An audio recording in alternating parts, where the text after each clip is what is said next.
सच साहिब दर्शकों, इस दुनिया में अच्छे और बुरे हर तरह के लोग रहते हैं। कोई दौलत के पीछे पागल है तो कोई शोहरत का दीवाना है, कोई लालची है तो कोई दानी, कोई दयालु है तो कोई क्रूर, कोई दुखों में डूबा है तो कोई अहंकार में अंधा है। सभी इस संसार के कर्म चक्र में फंसे हैं और अपने स्वभाववश अच्छे और बुरे कर्म करते हैं, जिनसे आगे का भाग्य निर्धारित होता है। संसार में कुछ लोग ऐसे भी हैं जो भगवान को मानते हैं और कुछ नहीं, पर जो मानते हैं वो या तो सिर्फ जरूरत पड़ने पर, त्योहारों पर या मुश्किल वक्त में। और इसी संसार में कुछ ऐसे भी हैं जो हमेशा परमात्मा को याद करते हैं, नियमित रूप से सच्ची लगन से भक्ति करते हैं और भक्ति की शक्ति पर जिनका अटूट विश्वास होता है। घोर आपत्ति और संकट के समय जब जिंदगी का कोई सहारा काम नहीं आता, जब हर उम्मीद टूट जाती है, तब पापी हो या पुण्यात्मा हर कोई भगवान को ही याद करता है। भक्त और भगवान के बीच का यह प्रेम अटूट विश्वास का संबंध है और यही विश्वास विषम परिस्थितियों में चमत्कारी लीलाओं का कारण बनता है, जो संसार के लिए अद्भुत और अकल्पनीय उदाहरण बन जाता है और अमर लीलाओं के रूप में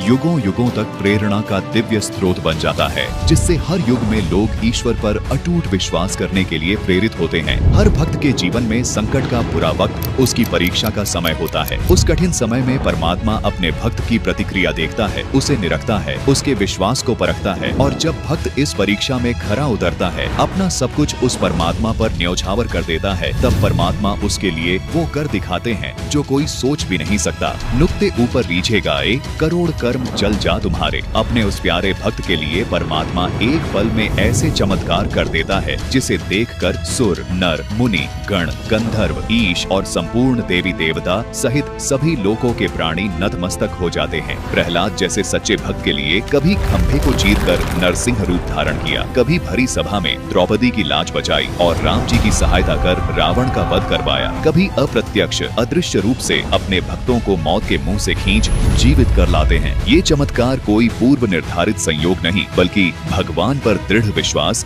और भक्ति की शक्ति का प्रतिफल है। आध्यात्मिक यात्रा का सबसे बड़ा रहस्य यही है कि जिसने इसे जान लिया, उसने मानो हर पड़ाव को पार कर लिया। यह कोई साधारण ज्ञान नहीं, बल्कि एक ऐसा अति सूक्ष्म और गहरा सत्य है जिसे समझने के लिए हमें उन दिव्य लीलाओं को देखना होगा जो युगों युगों से स्वयं परमात्मा इस धरती पर अपने भक्तों के लिए करते आ रहे हैं। दर्शकों, परमात्मा की लीलाएं तो अनंत हैं, लेकिन फिर भी हमारा यह निरंतर प्रयास रहेगा कि हम जितना संभव हो सके इन दिव्य लीलाओं को वीडियो के रूप में आप तक पहुंचाते रहें। हमारा मकसद आपको केवल जानकारी देना नहीं, बल्कि उस परमपिता की असीम शक्ति और उनके अटूट प्रेम से अवगत कराना है, ताकि हमारी आंखें खुले और हमें भक्ति की सही दिशा और संपूर्ण आध्यात्मिक लाभ प्राप्त हो सके। जो खुद को छुपाकर गुप्त रूप से लीला करता है और सदैव अपने भक्त की सहायता के लिए कोई न कोई नया वेश धारण कर लेते हैं, तो कभी भक्ति में आस्था बनाए रखने के लिए किसी व्यक्ति विशेष या इष्ट शक्ति के रूप में आकर लीला कर जाते हैं और उनकी महिमा बना जाते हैं।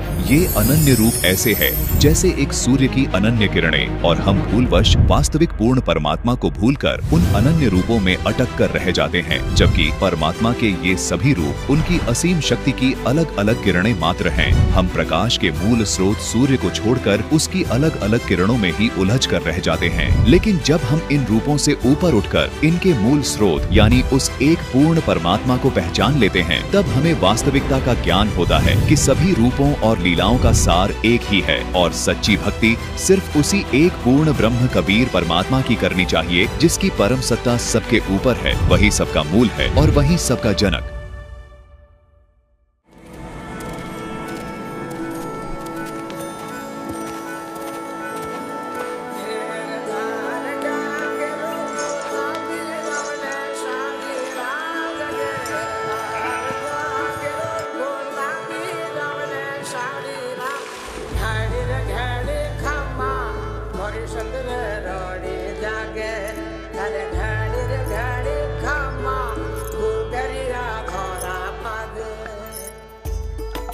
ये कहानी शुरू होती है राजस्थान के टोंक जिले के एक छोटे से गांव धुआं कला से, जहां रहते हैं एक जाट किसान और पशुपालक रामेश्वर जी और उनकी पत्नी रेवा देवी। दोनों ही अत्यंत धार्मिक और दयालु स्वभाव के दंपति थे। वे धर्म कर्म में गहरी आस्था रखते थे और साधु संतों की सेवा को ही सर्वोच्च धर्म मानते थे। उनके घर का वातावरण इतना पवित्र था कि कि वह घर किसी मंदिर से कम नहीं था।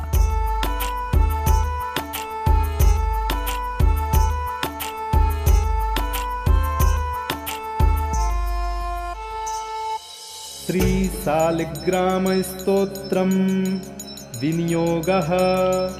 ओम अस्य श्रीशालिग्राम स्तोत्र मंत्रस्य श्री भगवान ऋषिः नारायणो देवता अनुष्टुप छंदः श्रीशालिग्राम स्तोत्र मंत्र जपे विनियोगः।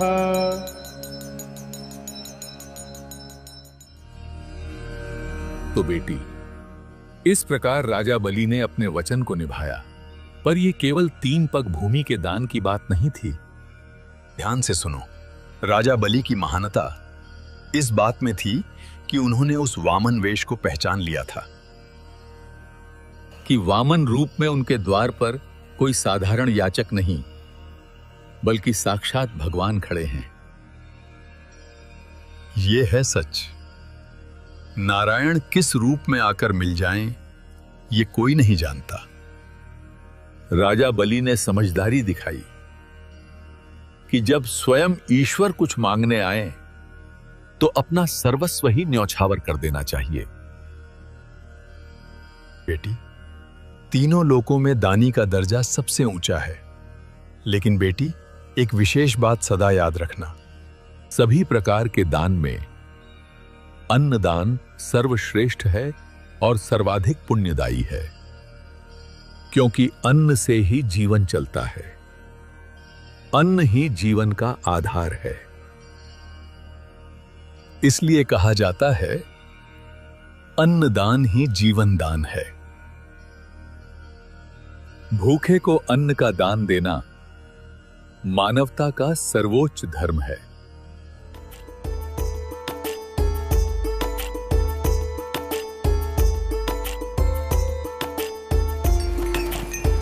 महीने दिनों की तरह बीतते गए और भगवान की कृपा से रामेश्वर और रेवा देवी के जीवन में वो शुभ दिन आया जब उन्हें पुत्र रत्न की प्राप्ति हुई। घर में खुशी का माहौल था।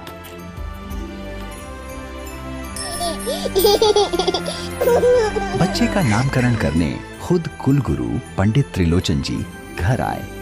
उन्होंने बच्चे की कुंडली देखी और नाम रखा धन्ना, यानी धनवान, परम सौभाग्यशाली। सिर्फ धन दौलत का ही नहीं, बल्कि सद्गुणों और समृद्धि का भी धनी। धन्ना बाकी बच्चों से अलग था। जब गांव के बच्चे मिट्टी के खिलौने बनाते थे, धन्ना अपने छोटे छोटे हाथों से माता पिता के पैर दबाता या घर आए साधु संतों की सेवा करता। उस नन्हे बालक के सद्गुणों को देखकर ऐसा लगता था जैसे ये गुण उसके अपने पिछले जन्मों के शुभ आचरण का प्रभाव थे। उसकी विनम्रता और निर्मल सेवा भाव देखकर गांव में हर कोई बस एक ही बात कहता था, इस युग में धन्ना जैसा संस्कारी बालक मिलना बहुत दुर्लभ है। जब कुलगुरु त्रिलोचन नाथ रामेश्वर जी के घर आए तो 5 वर्ष के बालक धन्ना ने देखा कि आसपास के लोग भी उनके दर्शन को आने लगे और उनके आगमन से ही सभी उनकी सेवा में लग गए। सभी त्रिलोचन नाथ का विशेष आदर सत्कार कर रहे थे। त्रिलोचन नाथ जी ने भगवान की कथा सुनाई, जिसे सभी ध्यान पूर्वक सुन रहे थे। उनकी हर बात को धन्ना भी ध्यान पूर्वक सुन रहा था। कहानियों में वह भगवान की कल्पना करता, उनकी बाल लीलाओं को महसूस करता और कथा में ही उनके दिव्य रूप में खो जाता। कुलगुरु त्रिलोचन नाथ से धन्ना बहुत प्रभावित हुआ और उनकी हर क्रिया को ध्यान पूर्वक निरखने लगा। अगली सुबह धन्ना भी समय से स्नान करके कुलगुरु के पास गया और दूर बैठकर उनकी पूजा को ध्यान पूर्वक देखने लगा। गुरु ने बड़ी श्रद्धा से ठाकुर जी की मूर्ति को पंचामृत से स्नान कराया। जब दूध, दही, शहद और घी की धारा मूर्ति पर पड़ती तो धन्ना को मूर्ति के इस दिव्य अभिषेक को देखकर बहुत खुश होता और उसे देखकर असीम आनंद मिलता। त्रिलोचन नाथ जी ने फिर ठाकुर जी की मूर्ति को साफ वस्त्र पहनाए, माथे पर चंदन का तिलक लगाया और गले में माला पहनाई। धन्ना प्रतिदिन इसी प्रकार मंत्र मुग्ध होकर यह सब देखता रहा। पूजा की यह संपूर्ण विधि धन्ना के मन को बहुत अच्छी लगने लगी और नन्हा बालक धन्ना इससे बहुत प्रभावित हुआ। देखते ही देखते समय कैसे बीत गया पता ही नहीं चला। आज वह घड़ी आ गई थी जब पंडित त्रिलोचन नाथ जी को अपनी आगे की यात्रा के लिए निकलना था।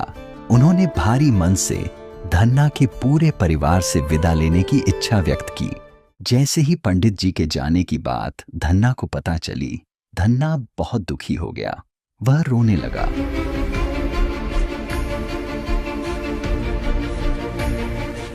गुरुजी, आप ठाकुर जी को लेकर हमें छोड़कर जा रहे हैं। क्या हमें अब ठाकुर जी कभी नहीं मिलेंगे? अरे धन्ना, शांत हो मेरे बच्चे। बेटा तुम विश्वास रखो, मैं जल्दी ही ठाकुर जी को लेकर वापस आऊंगा। नहीं, आप ठाकुर जी को लेकर मत जाइए। बेटा धन्ना, अब मेरे विदा लेने का समय आ गया है। मेरी यात्रा लंबी है, तुम रो मत बेटा, मैं फिर जल्दी ही आऊंगा। धन्ना जी का ठाकुर जी के प्रति प्रेम और भक्ति भाव देखकर त्रिलोचन जी भावुक हो जाते हैं। त्रिलोचन जी ठाकुर जी से मिलता जुलता पत्थर धन्ना जी को दे देते हैं। बालक धन्ना उस सामान्य पत्थर को पाकर ऐसे प्रसन्न होते हैं जैसे साक्षात भगवान मिल गई हो। कुलगुरु पंडित त्रिलोचन जी तो अपनी यात्रा पर चले गए, पर अपने पीछे छोड़ गए बालक धन्ना में सिलबट्टे के प्रति ठाकुर जी वाला गहरा प्रेम। धन्ना उस दिन से अपना सारा समय अपने नए साथी ठाकुर जी की ही सेवा में लगाने लगा। वह रोज सुबह जल्दी उठता, अपने ठाकुर जी को स्नान कराता, उन्हें नए वस्त्रों से सजाता और पूरी श्रद्धा से माथे पर चंदन का तिलक लगाता। कुछ ही वर्षों में जब धन्ना 10 वर्ष का हुआ तो उस ग्रामीण समाज की परंपराओं के अनुरूप उसका बाल विवाह कर दिया गया। अब धन्ना का जीवन बदल गया था। धन्ना किसान पुत्र था। इकलौता पुत्र होने के नाते वह पिता के साथ खेती में भी हाथ बटाता था। पिता की सहायता के लिए छोटी सी उम्र में ही कड़ी मेहनत करने लगा।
राम राम महाराज जी। राम राम बेटा, राम राम।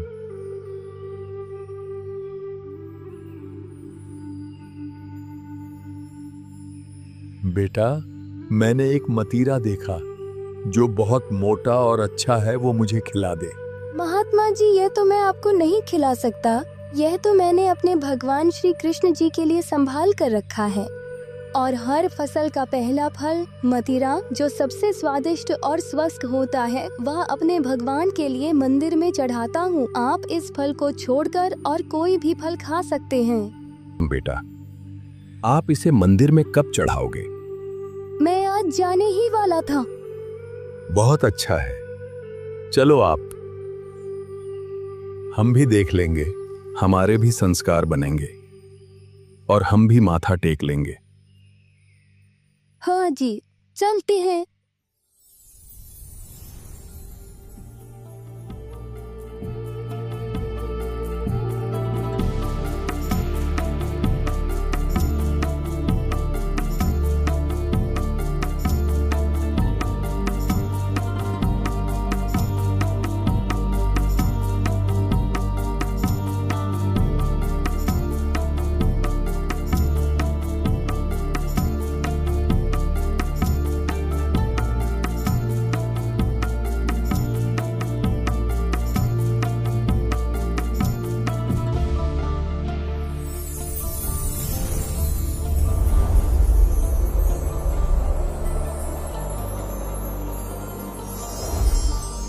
धन्ना भक्त, परमात्मा तो तेरे साथ आया है। इस मतीरे को कहां लेकर आया मेरे पास। उनके चरण पकड़ और अपना कल्याण करवा।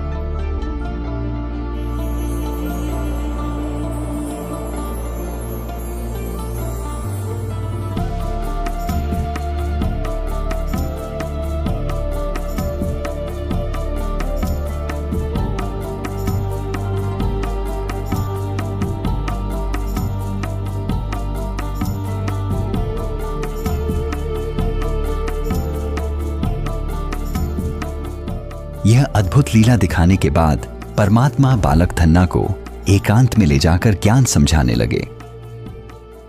धन्ना बेटा, क्या तुम जानते हो तुम्हें ये मानव जीवन क्यों मिला है? नहीं महाराज जी। ये मनुष्य जीवन बहुत दुर्लभ है।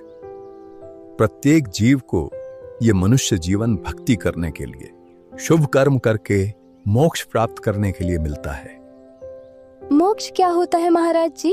मोक्ष अर्थात इस जन्म मरण के चक्कर से हमेशा के लिए मुक्त हो जाना, उस परम सनातन धाम को प्राप्त करना, जहां जाने के बाद प्राणी कभी लौटकर संसार में वापस नहीं आता। लेकिन अगर इस जन्म में सद्गुरु नहीं मिला तो मोक्ष कभी नहीं मिल सकता, और मोक्ष नहीं हुआ तो जानते हो फिर अगले जन्म में क्या होगा? क्या होगा महाराज जी? फिर पीछे नर सेती तू पशुआ कीजिए, गधा बैल बनाई, ये 56 भोग कहां मन बौरे, कहीं कुरड़ी चरने जाई, फिर पशु पक्षी बनना पड़ेगा, गधा या बैल की भी जूनी भोगनी पड़ेगी। तब ये जो तुम अच्छे अच्छे पकवान खाते हो, ये सब कहां मिलेंगे? तब तो कचरे के ढेर पे जाकर घास चरनी पड़ेगी। महाराज जी, क्या मुझे भी अगले जन्म में गधा बनना पड़ेगा? बेटा, अगर तुम नाम दीक्षा लेकर भक्ति करोगे और मेरे बताए रास्ते पर चलोगे तो ना तो तुम्हें गधा बनना पड़ेगा और ना ही अन्य पशु पक्षियों की योनि में जाना पड़ेगा। ये संसार जिसमें तुम रह रहे हो ये अच्छा नहीं है। सभी लोग यहां आंख बंद करके निश्चिंत बैठे हैं, पर उन्हें नहीं पता वे किस कसाई के लोक में रह रहे हैं। वे नहीं जानते इस संसार का मालिक कौन है। वो कौन है महाराज जी? इस लोक का मालिक है काल ब्रह्म, जिसने यह सर्व जाल बिछाया है। ये काल हर दिन 1 लाख मनुष्यों को खाता है। जितने भी प्राणी हैं, ये सभी आत्माएं इस काल कसाई के जाल में फंसे हुए हैं। काल ने हमें उलझाने के लिए दुनिया में बहुत सारे नकली पंथों और झूठे गुरुओं के जाल में उलझा रखा है। महाराज जी, मेरे पास तो सतगुरु नहीं है, तो क्या काल मुझे भी खाएगा? क्या हम इस काल के लोक से बाहर निकलकर सतलोक जाने का कोई रास्ता नहीं? क्या भगवान हमें काल से बचाने नहीं आएंगे? बेटा, पूर्ण परमात्मा बहुत दयालु हैं। खुद ही संत या सतगुरु का रूप लेकर आता है, वो अपनी प्यारी आत्माओं को काल के जाल से निकालने के लिए ऊपर के लोक सतलोक से चलकर खुद नीचे आते हैं। वेद भी कहते हैं कि पूर्ण परमात्मा आकर अच्छी आत्माओं से मिलते हैं, उन्हें सत भक्ति का रास्ता दिखाते हैं। साधु संत या फकीर के रूप में कवियों की तरह अपने मुख से अमृतवाणी बोलते हैं, जिसे गूढ़ ज्ञान और तत्व ज्ञान कहते हैं। वो ज्ञान इतना गहरा होता है कि संसार का समस्त ज्ञान उस ज्ञान आगे फीका पड़ जाता है।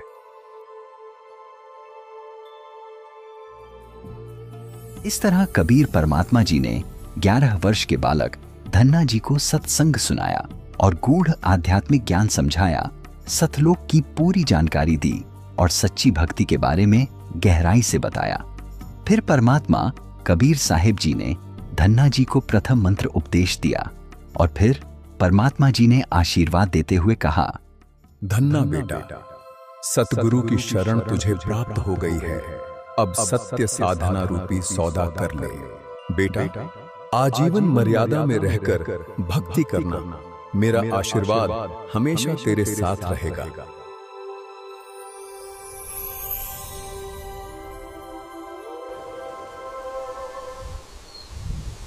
हे प्रभु, हे भगवान, कहाँ चले गए आप अपने इस दास को छोड़कर? कहाँ अदृश्य हो गए आप?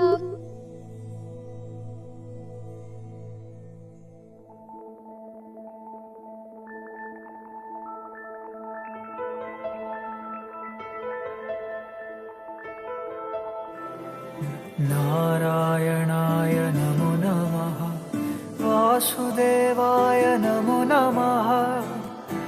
आज तुमने दिए दर्शन अपने प्रिय, हर पल हर दिशा तुम बसे।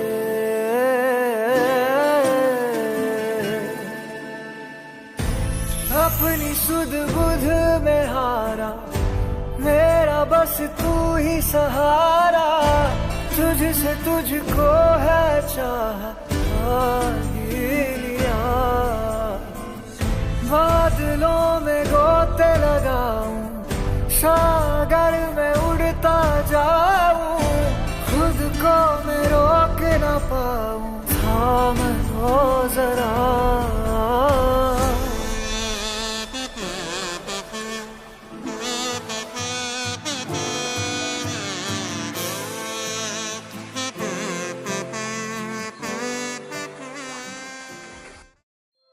साक्षात परमात्मा स्वयं प्रकट होकर धन्ना के पास आए और पहली बार परमात्मा ने उससे कुछ मांगा। भगवान ने स्वयं खाने के लिए उस सिर्फ एक मतीरा मांगा था, वो भी उसने परमात्मा को देने से मना कर दिया। धन्ना रह रह कर याद करता और उसका हृदय आत्मग्लानि से तार तार हो जाता कि वो परमात्मा की सेवा का अवसर चूक गया, समय पर परमात्मा को पहचान न सका और तब उनके मांगने पर भी उन्हें मतीरा न दिया। उस दिन के बाद धन्ना हर साधु संत में परमात्मा को ढूंढता। जो भी साधु संत धन्ना को मिलते, धन्ना उनको सब कुछ न्योछावर कर देता। ऐसे वर्ष बीतते गए और धन्ना युवा हो गया।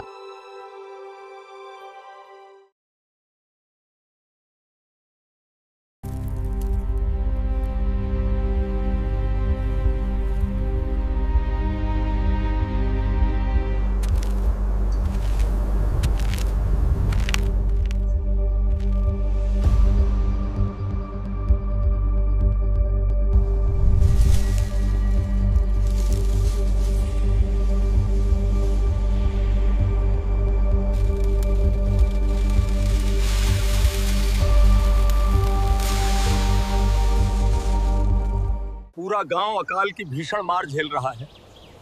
पूरे गांव पर ऐसी विपदा आन पड़ी है कि इसका कहीं कोई समाधान दिखाई नहीं पड़ता।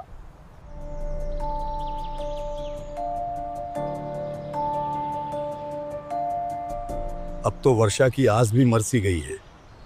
लगता है इस बार भी मेघ रूठे रहेंगे और इस बार भी वर्षा नहीं होगी। अब ये गांव के अंदर जो 2-4 पेड़ हरे भरे दिख रहे हैं, ये भी धीरे धीरे सूख जाएंगे। आसमान पर भी कहां कोई काले बादलों का निशान है। घनघोर घटाओं का दूर दूर तक कोई चिन्ह तक दिखाई नहीं देता। पिछले साल भी वर्षा नहीं हुई, जिस कारण हमारी सारी फसलें तबाह हो गईं। अन्न की घोर कमी के चलते अब तो हमने अपना पशुधन, गायें और बैल सब कुछ बेच दिया। और यदि इस बार भी इंद्रदेव ने वर्षा न की तो खेती होना असंभव है। पूरा गांव भूखा मरेगा और ये अकाल सबका साक्षात काल बन जाएगा। लगता है हमारा राम रूठ गया है। पता नहीं हमसे ऐसी कौन सी भूल हुई है जिससे राम रूठ गया और सभी को अकाल की सजा मिल रही है। राम तो रूठना ही था, दया धर्म सब खत्म हो रहा है। गांव भूखे राहगीर और साधु संतों को कोई पानी तक भी नहीं देता। अतिथि सत्कार की कमी ही विपदा का कारण है।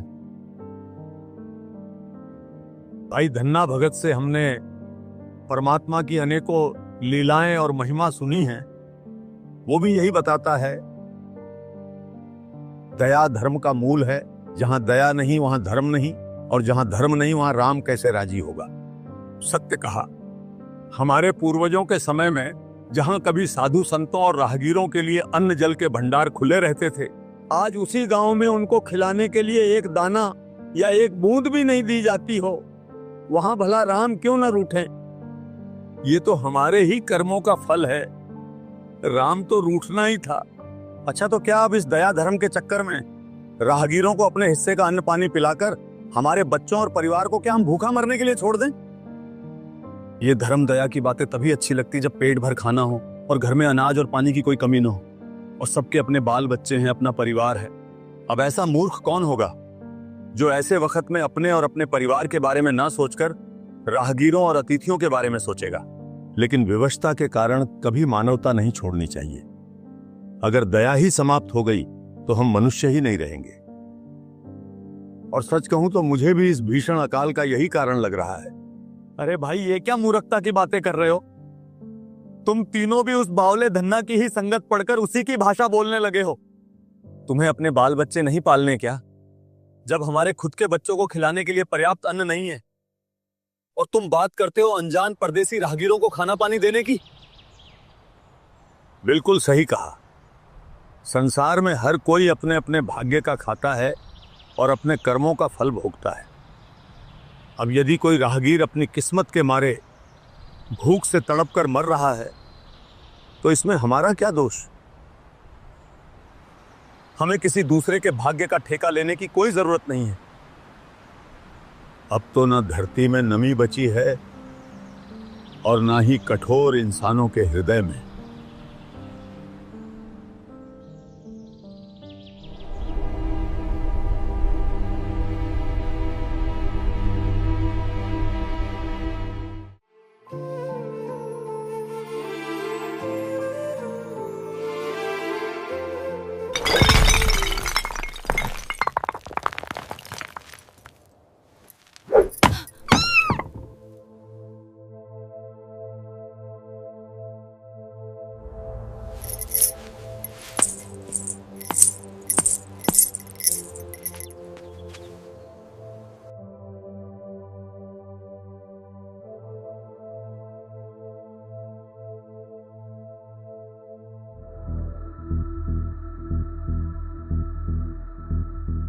अरे साधु महाराज, आज तुम्हारा भजन खत्म होगा या नहीं?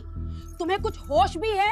इस वर्ष भी बारिश नहीं हुई है। लोग तो इस चिंता में हैं कि आगे अन्न का इंतजाम कैसे होगा, क्या करेंगे, परिवार को क्या खिलाएंगे। और तुम यहाँ मोती की माला रगड़ रहे हो। क्या ये माला खेत में जाकर बिना पानी के फसल उगा देगी?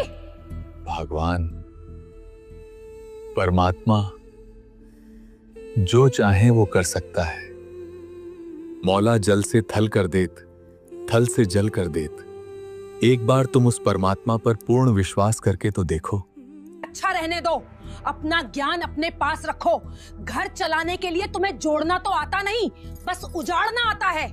तुम्हारे खुद के घर में पर्याप्त अन्न नहीं, और तुमने उस दिन जब वो भूखा भिखारी आया और तुमने मेरी मेहनत की बनी रोटियों में से भी 2 रोटी उठाकर उसे दान करके आ गए। तुम तो मुझे और मेरे बच्चों को भूखा मार दोगे। तुम्हारी ये दानवीरता हमें एक दिन कंगाल बनाकर रख देगी। दान धर्म से कभी किसी का कुछ नहीं घटता भगवान। धर्म से ही तो कर्म बनते हैं और धर्म से ही सबका पेट भरता है। तुम्हारा धर्म तुम्हारे पेट में जाता है क्या? मैं पूछती हूँ, जब मैं तुमसे नए नए कपड़े या गहने मांगती हूँ तब तुम्हारा धर्म कहाँ जाता है? तुम्हारे माँ बाप के जाने के बाद मैंने आज तक कभी चांदी का कंगन तक नहीं देखा, क्योंकि तुम्हारा ईश्वर प्रेम खत्म ही नहीं होता। तुम हमेशा धन और आभूषण की बात क्यों करती हो? शांति से क्यों नहीं रहती? तुम अपना बचा हुआ धन भी साधु संतों में बांट देते हो। मेरे लिए तुम्हारे पास कुछ नहीं बचता। बताओ, कभी कोई गहना बनवा कर दिया है तुमने मुझे? मेरे और मेरे बच्चों के लिए तुम्हारे पास है ही क्या? तुम्हारे पास तुम्हारा सारा समय और बाकी सब कुछ सिर्फ तुम्हारे भगवान के लिए, हमारे लिए कुछ नहीं है। अपने सामर्थ्य अनुसार तुम्हारी और बच्चों की हर जरूरत पूरी करता हूँ। हाँ हाँ, आकर बस अंधेरे में अपनी माला फेरते हो। ऐसा लगता है जैसे तुमने मुझसे नहीं बल्कि इस माला से विवाह किया है। तुम्हें हमारे सुख से नफरत है। तुम तो दुनियादारी तक नहीं समझते। तुम्हारा सीधापन नहीं, तुम्हारा पाखंड है। कुछ नहीं रखा इस भक्ति में, छोड़ दे। जो कुछ मिलेगा कर्म करने से मिलेगा। कुछ नहीं रखा इस भगवान के नाम में। 1 साल से खेतों की मिट्टी फट रही है, कुएं सूख गए हैं, और तुम यहाँ आंखें मूंद कर हाथ पे हाथ धरे माला करते रहो। क्या तेरी माला के मनके हमारे बच्चों को अन्न खिलाएंगे? बस भी करो अब भगवान, शांत हो जाओ। इस घोर संकट में भगवान की महिमा ही सहारा है। हमें धैर्य रखना चाहिए। जब राम चाहेंगे तो वर्षा अवश्य होगी। अब तुम्हें कौन समझाए? भगवान का विधान दान, धर्म और भक्ति करने से ही घर में बरकत आती है। बरकत? कैसी बरकत? गांव की हर स्त्री के गले में आज चांदी की हसली है, और मेरे गले में क्या है? तुम्हारी दानवीरता का बोझ। तुमने सारा पैसा उन साधुओं को दे दिया जो तुम्हें ज्ञान का उपदेश देते फिरते हैं, और मेरे लिए कभी एक कांच की चूड़ी तक नहीं लाए। भगवान, आभूषणों लेकर क्या करोगी? संकट में सिर्फ भगवान साथ देते हैं, आभूषण नहीं। परमात्मा के ज्ञान को समझो। इन आभूषणों से कोई लाभ नहीं। सिर्फ अच्छे कर्म, भक्ति और दान, धर्म ही असली आभूषण है। जिस लोक में हम रह रहे हैं, यहाँ एक पल में कब मृत्यु हो जाए कुछ नहीं पता। ये आभूषण, ये कपड़े, घर परिवार यही धरे के धरे रह जाएंगे। साथ जाएगा तो सिर्फ भक्ति, धन और धर्म कर्म का पुण्य। इसलिए हमें सादा जीवन जीकर भक्ति, दान और धर्म करना चाहिए।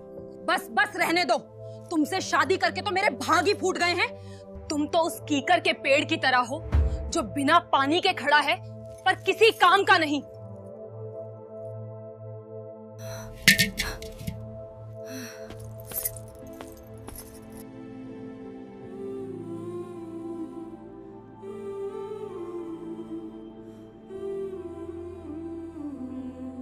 सुनो, मैं पानी लेने जा रही हूँ, और मेरे जाते ही अगर किसी को अन्न का एक दाना भी दान किया तो मुझसे बुरा कोई नहीं होगा। फिर मैं तुम्हें बताऊंगी कि भूखे पेट माला कैसे फेरी जाती है।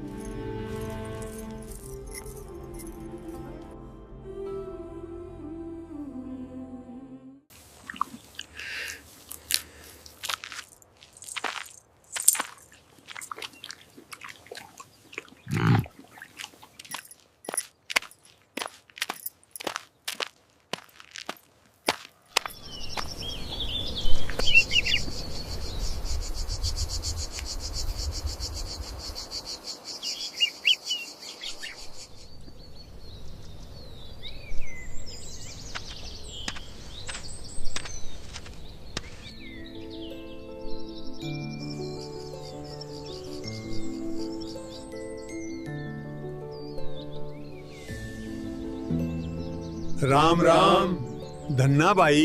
राम राम। राम राम भाई, राम राम। आओ बैठो।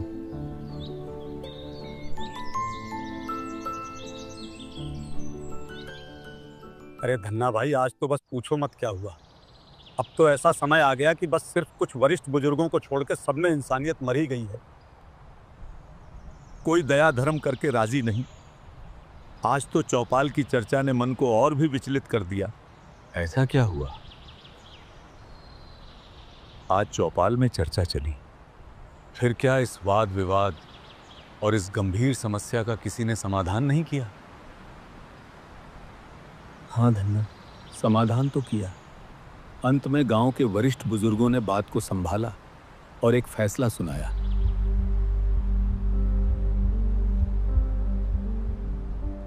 हर तरफ स्वार्थ का बियाबान पसरा है।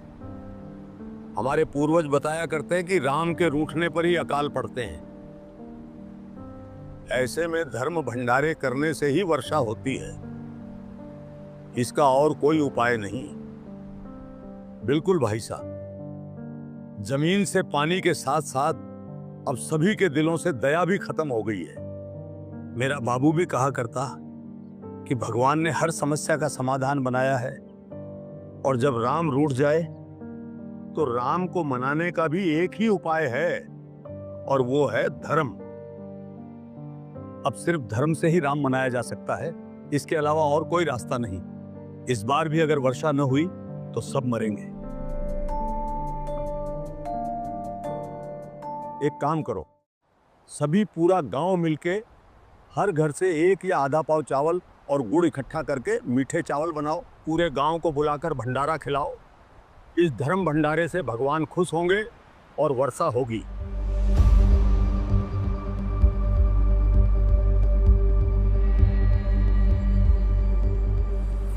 चलो अच्छा हुआ, देर से ही सही, लेकिन चौपाल में भगवान की दया से सही फैसला हो गया। परमात्मा भी कहते हैं, चिड़ी चोंच भर ले गई, नदी न घट्यो नीर, दान दिए धन घटे नहीं, कह रहे साहेब कबीर। धन्ना बेटा, जो दान नहीं करते उनका भविष्य नरक बन जाता है। दान धर्म के अनुष्ठान यानी धर्म यज्ञ व अन्य यज्ञ करने से भक्ति ऐसे सफल होती है जैसे खेत में किसान बीज बोकर बाद में समय समय पर सिंचाई करता है, पौधा बनकर अन्न देता है। इसी प्रकार भक्ति मार्ग में नाम तो बीज है, और यही बीज यज्ञदान धर्म सिंचाई का कार्य करते हैं। जो भूखे व्यक्तियों को भोजन खिलाता है, घर आए अतिथि को भोजन देते हैं या धर्म भंडारे करवाते हैं, उनको अगले जन्म में जब कभी मानव जन्म मिलेगा तब धनी सेठ बनेगा, हाथी व पालकियों की सवारी करेगा। यदि पूर्व जन्म में या इस जन्म में दान किया है तो धन मिलेगा, अन्यथा कुछ नहीं मिलेगा। दान धर्म की शक्ति इतनी प्रबल है कि बलि राजा ने 100 यज्ञ की थी, परमात्मा 52 रूप धारण करके आए थे। यह धर्म का प्रभाव था कि परमात्मा को स्वयं आना पड़ा। बेटा धन्ना, आप मनुष्य शरीर प्राप्त करके इस पृथ्वी लोक पर जन्मे हो। मनुष्य जन्म बहुत ही दुर्लभ है। आपका यह शरीर, धन, घर परिवार सब अस्थाई है। आपको मानव जन्म भक्ति तथा शुभ कर्म दान धर्म करने के लिए मिला है। धन्ना भाई साहब, क्या आनंद आता है तुम्हारे साथ बैठकर परमात्मा की चर्चा सुनकर। सच कहूं तो ऐसा लगता है बस यहीं बैठे रहें और सुनते ही रहें। अरे भाइयों, हम चाहे जितना भी संतोष कर लें, पर यह जान लो कि हमारे गांव की यह स्थिति अब ज्यादा समय ठीक नहीं रह सकती। कब ये अकाल हमारा मृत्यु काल बन जाए, कुछ कहा नहीं जा सकता। जरा दूर दराज के इलाकों से आई खबरों पर भी ध्यान दे लो, जहां अकाल ने नहीं साक्षात काल ने तांडव मचाया है। सुना तो मैंने भी बहुत कुछ है कि बहुत बदतर हालत है। बड़े बड़े जमींदार भी दाने दाने को मोहताज हो रहे हैं, अन्न का एक दाना नहीं बचा। लोगों ने घास भी तोड़ तोड़ के खा ली, झाड़ झंखार कूट कूट के खाए, अब कहीं कोई कीकर या झाड़ियों तक का भी नामो निशान नहीं रहा। हाँ बिल्कुल, ये बहुत गहराई से सोचने वाली बात है। वे भी दुखी हैं जो नहीं करते, वे भी। चाहे कोई कितने ही देवी देवताओं, तीर्थों, मंदिरों को पूजता हो, व्रत रखता हो, कितनी ही भक्ति करता हो, कोई भी देवी देवता या कोई भी भगवान किसी की रक्षा क्यों नहीं करते? सच कहूं तो यही तो आंख खोलने वाली विडंबना है। देख, हम ठहरे किसान, ये तो हम सभी जानते हैं कि बीज अगर सही हो और उसे सही विधि से बोया जाए तभी फसल मिलती है। हाँ भाई, लेकिन मित्रों, बस अब इस चर्चा को यहीं विराम दो। तुम्हारी भाभीसा के आने का समय हो चुका है। मैं ये बिल्कुल नहीं चाहता कि हमारी इस ज्ञान चर्चा और परमात्मा के सत्संग के कारण तुम जैसे शुद्ध हृदय वाले मित्रों को मुझ निर्भाग कारण मेरी पत्नी से कटुर वचन सुनना पड़े और या कलह का सामना करना पड़े। बाकी चर्चा कल उसी आनंद से करेंगे। भाभी साहब, फिर तो हमें तुरंत चलना चाहिए। अगर हमें यहाँ बैठे हुए देख लिया तो कहीं उनके क्रोध भरे ज्ञान नेत्र न खुल जाए, फिर तो प्रलय ही आ जाएगी। बाकी चर्चा अब कल करेंगे। चल विजयपाल।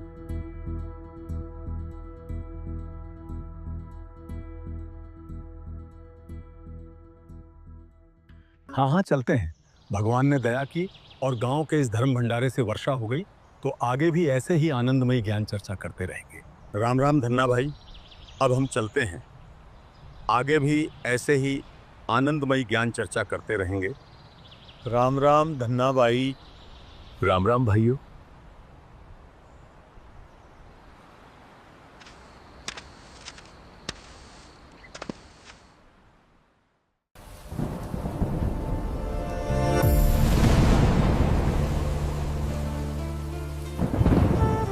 इतने समय बाद वर्षा हुई और धरती पर फिर से हरियाली लौट आई। किसानों में खुशी की लहर छा गई। लोगों को अपने जीवन यापन का मौका मिल गया। इस बार किसानों को बीज बोने का अवसर मिला, और सिर्फ बीज बोने का अवसर नहीं, ये तो मानो गांव सहित पूरे क्षेत्र को जीवन दान ही मिल गया।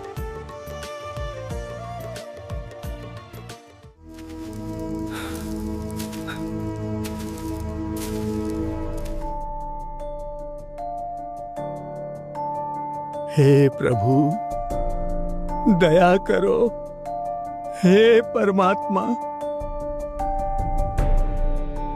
न जाने ईश्वर कैसी परीक्षा ले रहा है। लगातार चलते चलते कई दिन हो गए, कहीं से अन्न का एक दाना भी नहीं मिला। यदि आज अन्न ना मिला तो अंत निश्चित है। हे प्रभु, यदि आप हमें जीवन देना मंजूर नहीं है तो हमें सहज मृत्यु दे दो प्रभु। हम तो तेरे नाम पर सब छोड़ कर निकले थे। हे परमात्मा, तेरे नाम पर तो दुख ही दुख है। ये भूख अब और सहन नहीं होती। इस भूख से शांति दो प्रभु, या हम भूखों को भोजन दो।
राम राम भाई, राम राम। अरे काहे का राम महाराज, पेट में भूख की आग तन को जलाए जा रही है। 2 दिन से अन्न तो दूर, एक पत्ता भी गले से नीचे नहीं उतरा। लगता है अब तो इन इंसानों की तरह राम भी बेहरा हो गया है। विश्वास रखो संतो, साधु संत धीरज नहीं खोया करते और विपत्ति में ही भक्त की असली परीक्षा होती है। भूखा तो मैं भी हूं 2 दिन से, लेकिन मुझे पूर्ण विश्वास है, देर से ही सही, लेकिन मेरा राम मुझे अन्न अवश्य देगा।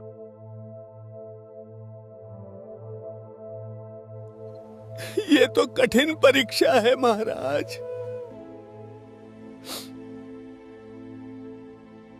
भाई परीक्षा कठिन तो है, लेकिन राम नाम रटते रहो जब तक घट में प्राण, कबहू तो दीनदयाल के भिनक पड़ेगी कान। भगवान के अलावा हमारा तो और कोई सहारा भी नहीं है संतो। इस परिस्थिति में अगर कोई मदद कर सकता है तो सिर्फ वो आदि राम ही कर सकता है। उस राम का नाम रटते चलते हैं, क्या पता वो कब पुकार सुन ले और किसी को मदद के लिए भेज दे।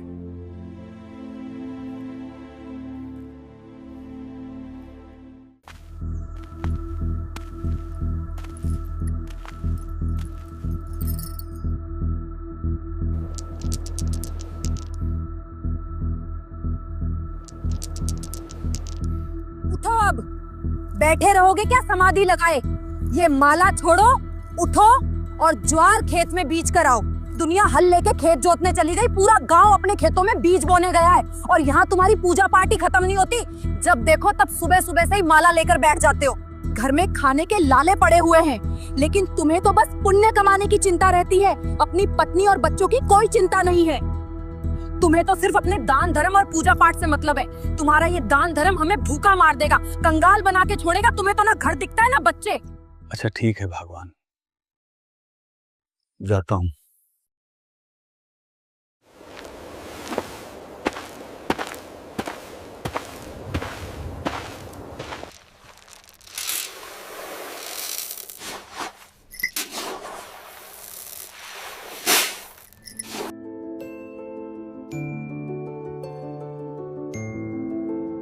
ये लो जी, ये ज्वार खेत में बीज के आओ। और मेरी बात कान खोल के सुन लो, ये ज्वार खेत में ही बीजनी चाहिए और इसे सिर्फ ज्वार मत समझना। हमारा और हमारे बालकों का जीवन है ये। अगर आज ज्वार न बीजी तो कल को बालक भूखे मरेंगे, समझे? खबरदार, अगर इस बोरी से एक भी दाना कम हुआ तो, एक भी दाना नहीं, कहीं अपने दया भाव के चक्कर में खेत तक पहुंचते पहुंचते ही किसी को रास्ते में ही बांट मत देना। सुन रहे हो ना? मेरी बात अच्छे से गांठ बांध लेना। ये कोई मजाक या टालने वाली बात नहीं है। ये बीज की ज्वार है। अगर ये बोई गई तो ही हमारे बच्चों के पेट में अनाज जाएगा। जाकर इसे खेत में ही बीजना, कहीं किसी को बांट दो, वरना बच्चे भूखे मर जाएंगे और हम भी भूखे मरेंगे। पूरा परिवार भूखा मरेगा। अच्छा ठीक है भगवान, अब जाने दोगी? तभी तो बीज बोकर आऊंगा।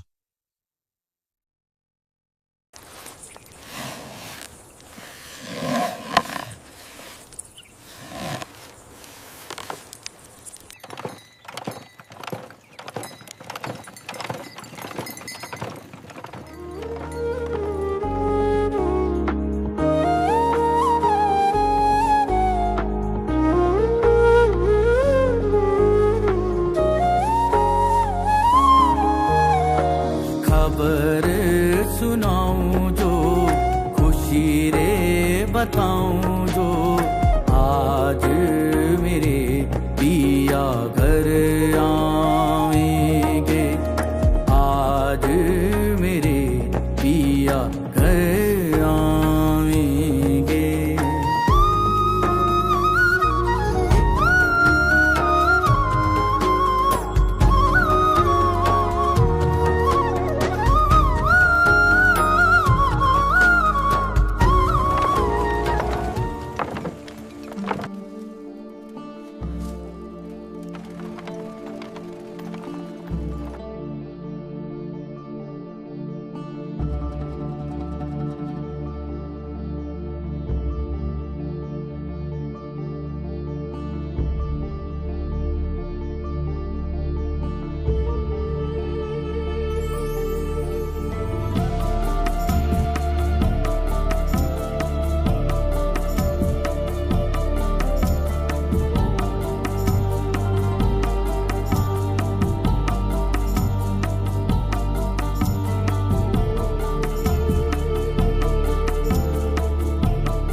राम राम भगत जियो। भाई 3 दिन हो गए, हमें कुछ भी खाने को नहीं मिला। हम तो मर रहे हैं भूखे।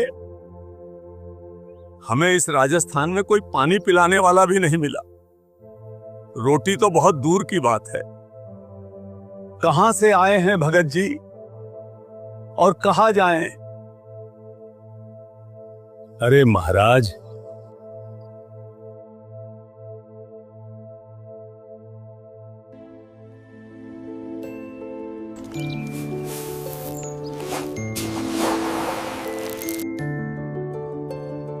महाराज जियो, मेरे पास तो ये बीज की ज्वार है थोड़ी सी, ये देख लो आप, इसे खाकर अपनी भूख शांत कर लो।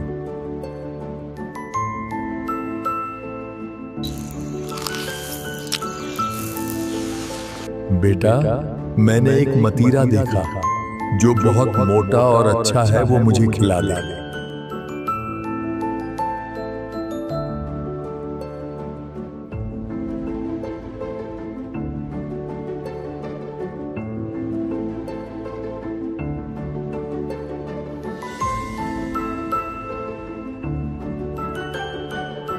बेटा, भगवान तुम्हारा भला करे।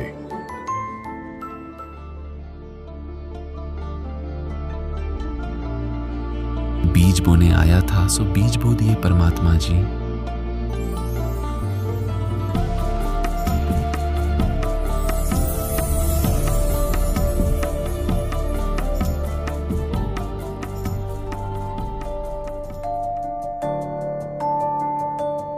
अब अगर मैं ज्वार बोने खेत नहीं गया और यदि किसी ने भी मेरी पत्नी को जाकर बता दिया तो बहुत झगड़ा करेगी, बड़ा भारी बखेड़ा खड़ा हो जाएगा। क्या करूं अब? ये ज्वार खेत में ही बीजनी चाहिए और इसे सिर्फ ज्वार मत समझना। हमारा और हमारे बालकों का जीवन है ये। अगर आज ज्वार न बीजी तो कल को बालक भूखे मरेंगे।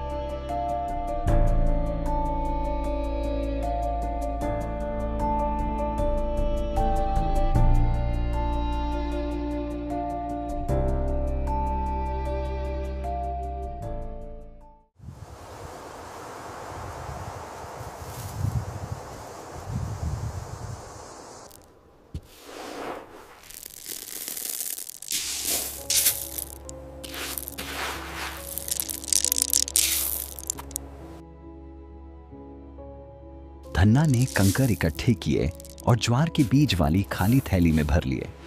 फिर बैलगाड़ी लेकर वह खेत की ओर चल पड़ा।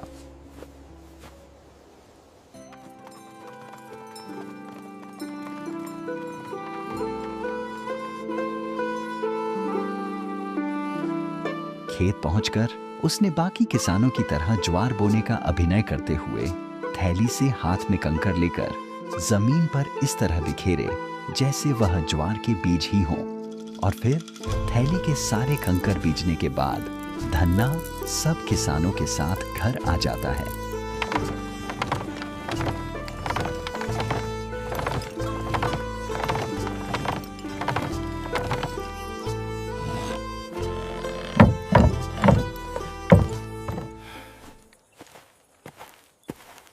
बो दी ज्वार। हाँ, बो आया भगवान।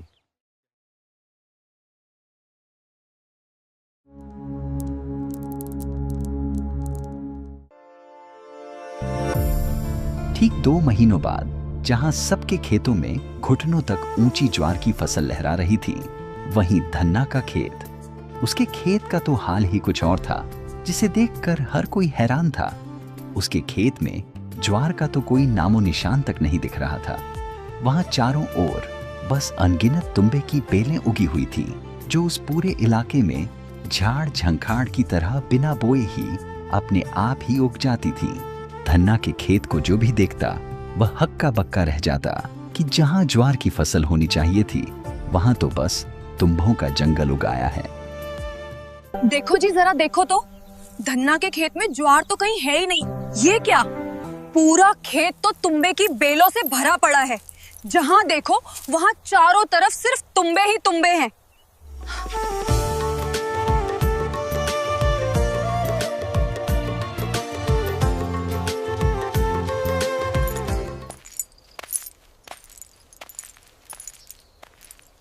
अरे भाभी सा, आपने अपने खेत में ज्वार नहीं बोई थी क्या? क्या मतलब? आपके खेत में तुम्बों की बेलें उगाई, बीज भी नहीं डाला और देखो पूरा कुबाड़ उग गया। आपके खेत में इतने तुम्बे पड़े हैं कि बिना गिनती के। नहीं, ऐसा नहीं है। हमारे भगत जी ज्वार बोकर आए हैं। मैंने खुद उन्हें ज्वार की बीज दी थी बोने के लिए। ज्वार का तो एक पौधा भी नहीं है, मोटे मोटे अनगिनत तुम्बे उगे हुए हैं। जरूर भगत जी ने कर दी होगी गड़बड़, बीज भी कहीं दान में दे दिए। पहले एक बार खेत देख कर आऊं, फिर इन्हें तो बाद में बताऊंगी।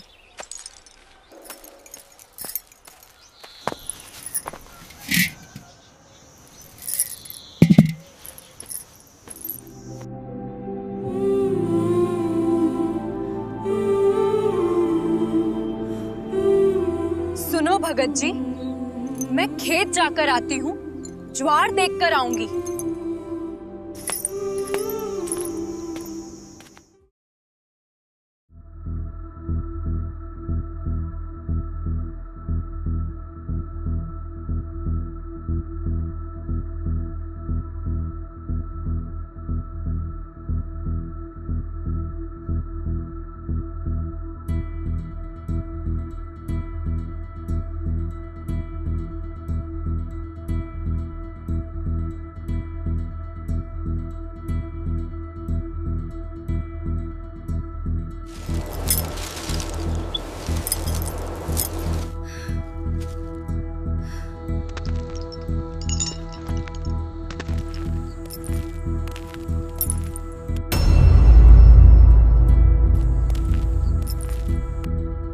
धन्ना भाई, आज तो तेरी खैर नहीं।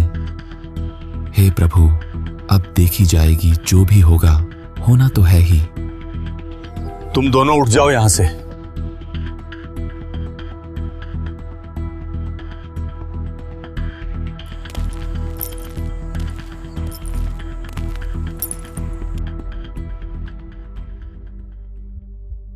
आपने खेत में बीज की ज्वार बोई थी? खेत में ज्वार का तो एक पौधा भी नहीं है, तुम्बे उग गए बिना गिनती के। तुम बीज कहां नाश करके आए हो? ये बालक तुम्हें खाएंगे क्या?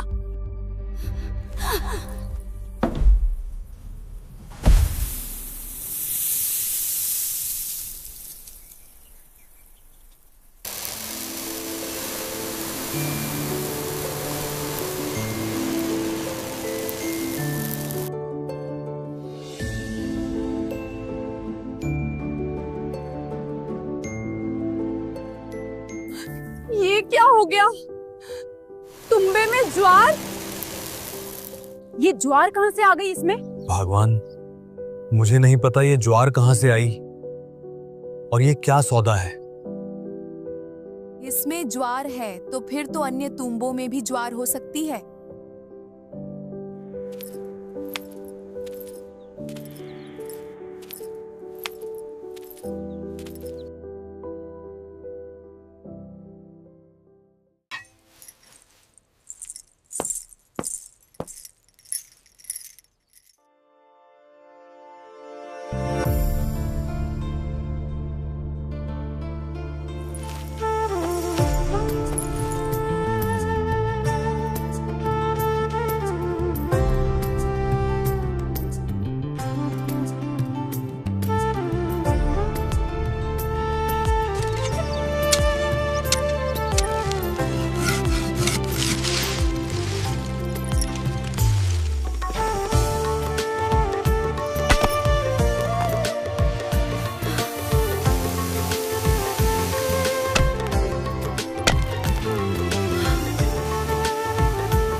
इस तरह धन्ना की पत्नी खेत से ज्वार इकट्ठा कर घर ला रही थी। जब ज्वार पूरा हुआ, यानी धन्ना जी के परिवार को जितना ज्वार की जरूरत थी वो पूरा हुआ, तब धन्ना जी अपनी पत्नी से कहते हैं, अब और न लाइए। जितनी उस खेत में ज्वार होनी थी उतनी आ चुकी है। अब इस बाकी की ज्वार को बांट दो सभी को गांव में। सबके बच्चे भूखे हैं। क्यों? मैं क्यों बांटूं? सारी लाऊंगी। धन्ना की पत्नी ज्वार भरकर फिर लाई। घर तक जब गठरी खोली तो ज्वार 2 किलो रह गई। धन्ना की पत्नी फिर गठरी भरकर ज्वार लाई तो सिर्फ छिलका हो गई, ज्वार नहीं रही। भगवान, अपने हिस्से की ज्वार आ चुकी है, अब तुम फालतू नहीं ला सकती। भाइयों, परमात्मा जी की दया से हमारे खेत के मतीरे में से ज्वार निकल रही है। और हमें जितना चाहिए था उतना हमने रख लिया है। और भाई, परमात्मा जी ने ज्वार बाकी आप सभी के लिए दी है, तो अपने अपने परिवार के लिए जितनी जरूरत है उतना उतना ले जाओ।